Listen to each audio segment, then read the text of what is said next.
जय एवरीवन, स्वागत है आपका वी नेशन ट्रिपल वन के एक नए एपिसोड में, जो आपके लिए लेकर आते हैं इंडियन डिफेंस की प्रमुख अपडेट्स को। सबसे पहले तो चैनल को सब्सक्राइब करना मत भूलिएगा।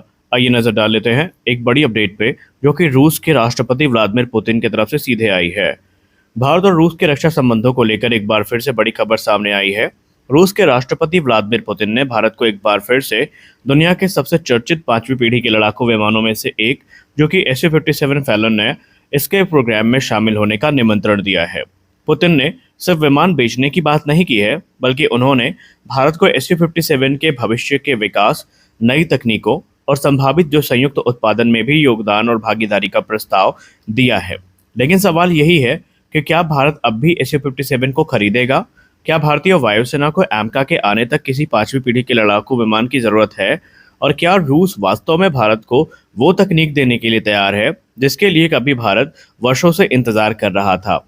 आज के इस वीडियो में हम विस्तार से समझेंगे पुतिन ने क्या कहा, भारत ने FGFA प्रोजेक्ट को लेकर क्या सोचा, भारत ने इसको छोड़ा क्यों था, और SU-57 की जो वर्तमान क्षमताएं हैं ये क्या हैं, और आखिर भारत के लिए सबसे अच्छा विकल्प क्या हो सकता है, इस पे भी हम बात करेंगे।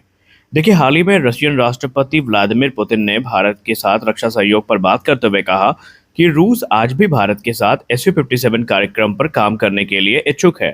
व्लादिमीर पुतिन ने कहा कि वर्षों पहले रूस ने भारत को SU-57 के विकास में भागीदार बनने का प्रस्ताव दिया था। उस समय भारत ने परियोजना में तुरंत शामिल होने के बजाय इंतजार करने का फैसला किया था, ताकि विमान के विकसित होने के बाद उसकी क्षमताओं का मूल्यांकन किया जा सके।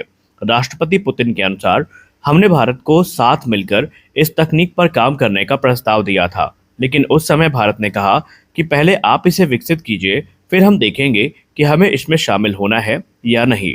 रूस का कहना है कि अब जबकि SU-57 पूरी तरीके से विकसित हो चुका है और रशियन एयरफोर्स में सेवा दे रहा है, तो भारत चाहे तो एक बार फिर से इसमें भागीदार बन सकता है और हमें इस पे काफ़ी खुशी होगी।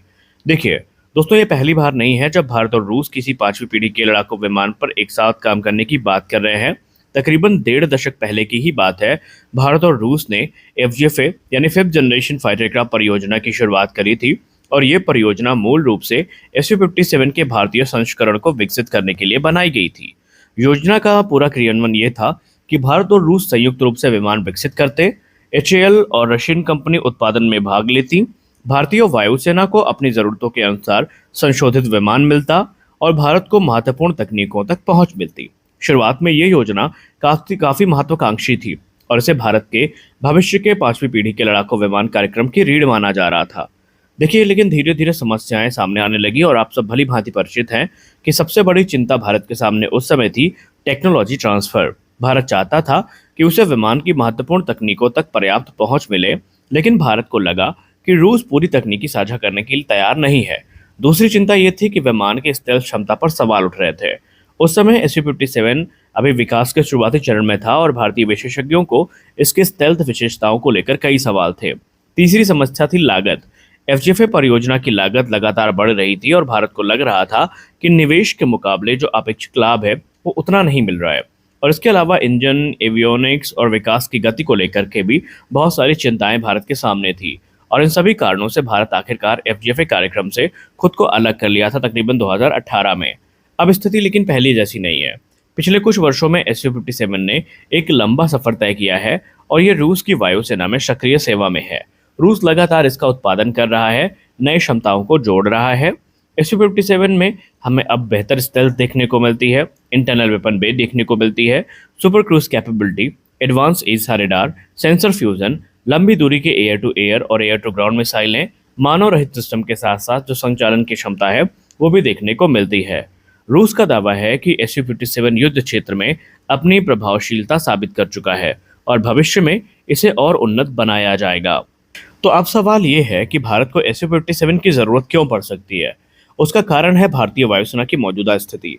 भारतीय वायुसेना की सैंक्शन स्क्वाड्रन संख्या 42 है, लेकिन वर्तमान में स्क्वाड्रन संख्या इससे काफ़ी कम है। एक तरफ चीन तेजी से J-20 स्टेल्थ फाइटर्स की संख्या बढ़ा रहा है, दूसरी तरफ पाकिस्तान भी J-35 की डिलीवरी का इंतजार कर रहा है और चीन से लगातार उसको जो आधुनिक टेक्नोलॉजी है वो मिल रही है। ऐसी स्थिति में भारतीय वायुसेना को अगले 10 से 15 वर्षों के लिए आधुनिक लड़ाकू विमानों की आवश्यकता होगी।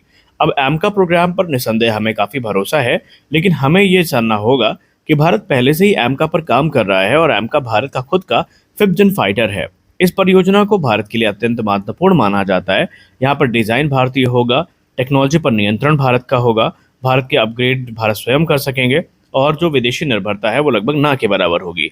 लेकिन हम इस बात से भी इनकार नहीं कर सकते कि एमका को आने में तकरीबन अभी 1.5 दशक तक का समय या 1 दशक तक का समय लग सकता है और यही SU-57 एक अंतरिम समाधान के रूप में सामने आता है। कुछ विशेषज्ञों का मानना है कि अगर भारत सीमित संख्या में भी SU-57 को खरीदता है तो एमका के आने तक 5वीं पीढ़ी की क्षमता हासिल की जा सकती है। वहीं दूसरी ओर कुछ विशेषज्ञों का कहना है कि SU-57 पर निवेश करने से एमका प्रोग्राम प्रभावित हो सकता है, क्योंकि भले आप लिमिटेड नंबर्स में ही इनको ले रहे हैं, आपको जो फैसिलिटीज़ हैं, इंफ्रास्ट्रक्चर है, सपोर्ट है, सप्लाई चेन है, ये सब मेंटेन करनी पड़ेगी और उसमें पैसे बहुत सारे खर्च होंगे। रूस के प्रस्ताव का सबसे महत्वपूर्ण हिस्सा सिर्फ विमान नहीं है, बल्कि राष्ट्रपति पुतिन ने जो टेक्नोलॉजी सहयोग है इस पर खुद टिप्पणी करी है। राष्ट्रपति पुतिन ने संकेत दिया है कि रूस विमान बेचने के अलावा इसके भविष्य में विकास और भारत के भागीदार बनने के जो फैसले हैं उनका वेट कर रहा है। दरअसल वास्तव में अगर देखा जाए तो व्यापक तकनीकी हस्तांतरण होता है तो इससे भारतीय एयरस्पेस उद्योग जो है वो काफ़ी ज़्यादा प्रॉफिट में जा सकता है, विशेषकर स्टेल्थ तकनीकी में, उन्नत एवियोनिक्स में, सेंसर फ्यूजन हो गया, इंजन टेक्नोलॉजी हो गई और जो उन्नत हथियार एकीकरण है जैसे क्षेत्रों में भारत अनुभव प्राप्त कर सकता है। तो क्या भारत ये प्रस्ताव स्वीकार करेगा? सबसे बड़ा सवाल तो यही है। देखिए, फिलहाल भारत सरकार या भारतीय वायुसेना की ओर से कोई आधिकारिक प्रतिक्रिया सामने नहीं आई है, लेकिन विशेषज्ञों का ये मानना है कि भारत किसी भी निर्णय से पहले जो कुछ बिंदु हैं उनका मूल्यांकन करेगा, जैसे कि टेक्नोलॉजी ट्रांसफर का लेवल क्या होगा, लागत कितनी आएगी, स्थानीय उत्पादन की संभावना कितनी है, एमका पर क्या प्रभाव पड़ेगा और भविष्य की रणनीतिक आवश्यकताएं क्या हैं। इन सब को इवैल्यूएट करने के बाद भारत निर्णय लेगा। भारत का ध्यान फिलहाल अभी अपने तेजस मार्क 2, एमका, सुखोई 30 MKI अपग्रेड और MRFA जैसे परियोजनाओं पर है। इसीलिए SU-57 पर कोई भी निर्णय बहुत सोच समझकर भारत की तरफ से लिया जाएगा। तो दोस्तों, रूस ने एक बार फिर से भारत के सामने SU-57 का दरवाजा खोल दिया है, लेकिन ये सिर्फ एक लड़ाकू विमान खरीदने का प्रस्ताव नहीं है, बल्कि संभावित तकनीकी साझेदारी और संयुक्त विकास का एक अवसर है। लेकिन भारत अब 15 साल पहले वाला भारत नहीं है। अब भारत यहाँ पर एमका विकसित कर रहा है और स्वदेशी रक्षा उद्योग को मजबूत कर रहा है और आत्मनिर्भरता की दिशा में तेजी से आगे बढ़ रहा है। तो ऐसे में आने वाले वर्षों में ये देखना बेहद दिलचस्प होगा कि भारत रूस के इस प्रस्ताव को स्वीकार करता है, सीमित रूप में विमान को अपनाता है या पूरी तरीके से अपने स्वदेशी एमका प्रोग्राम पर भरोसा दिखाता है। तो दोस्तों, आपको क्या लगता है, क्या भारतीय वायुसेना को एमका के आने तक SU-57 खरीदना चाहिए या फिर भारत को पूरी तरीके से जो स्वदेशी विमान है उन पर ही ध्यान देना चाहिए? आप अपनी राय कमेंट सेक्शन में ज़रूर दें। तो आज के इस वीडियो में बस इतना ही। मिलते हैं अगले वीडियो में, तब तक के लिए जय हिंद।